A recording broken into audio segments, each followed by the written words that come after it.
When you're doing this, when you're doing the side, what I want you to do, you're going to start doing kind of your outside contour lines, like what's here. You're going to make that a solid line. And you're going to erase any one of, all of your little sketch lines and stuff that you have. But when you do your little bumps, that's going to tell you where your leather, your extra stripes are happening. And so then from those bumps, then you're going to have all of your other details coming out, okay? So that's how we can make sure that everything is lined up.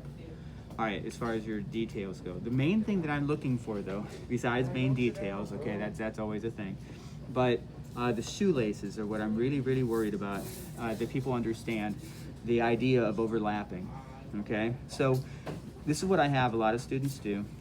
They will have their shoe shaped like this, and then they are drawing what they know, not what they see. And so what they're doing is they're going to draw, what they'll do is they'll draw a whole bunch of holes because they know that there are holes in the shoe, right? And then they'll draw the shoelaces coming out of the holes, or at least their idea of out of the holes. And it comes to the top, and then they stop. Now, how do I know that this is not, that they're not looking at their shoe because of this? What do you think? Because it ain't overlapping. Because it's like not 3D. actually overlapping. It's like two things on top of each other, right? As far as the holes go. Because if you have something coming out of a hole, are you going to see the back of the hole? No. Okay, so if you're drawing the hole of a tennis shoe, it's going to kind of be a half sphere like that, and then your shoelace is going to come out of that hole like this. Okay.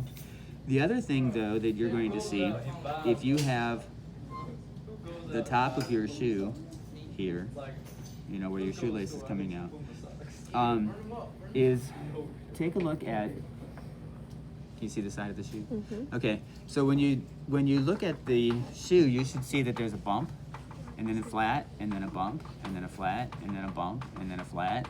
Did everybody see that? So if you see the top of your shoe and it's all flat, what do I know? You weren't looking. You weren't looking at it, okay? Because you're going to see, just naturally, you're going to have a bump on the top, because as your shoelace comes over the surface of the shoe, it's going to go up higher than the rest of the shoe, right? And so those are the things I'm looking for. The other thing, though, that you should probably notice is that the shoelaces very rarely come straight up like this.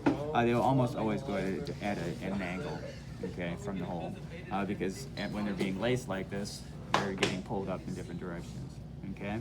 So those are the things that I'm looking for. And then one last thing. So oftentimes when I have a shoelace crossing like this, I get students to make a tic-tac-toe, okay?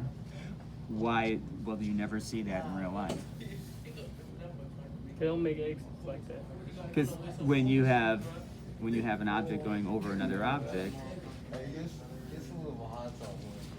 one will be going over, and so you're going to see the solid lines of that shape. But the one that it's going over, that's on top of, it's going to stop. Those lines stop and then continue on the other side, right? They won't ever go all the way through. Does that make sense? Okay, so this overlapping concept is what I'm looking for. When an object comes out of something, you're not going to see the back of it. When an object goes over something, you're not going to see the back of it. Okay, so those are the concepts that I want to make sure that people are taking away from this part of the drawing. Okay, all right, thank you very much.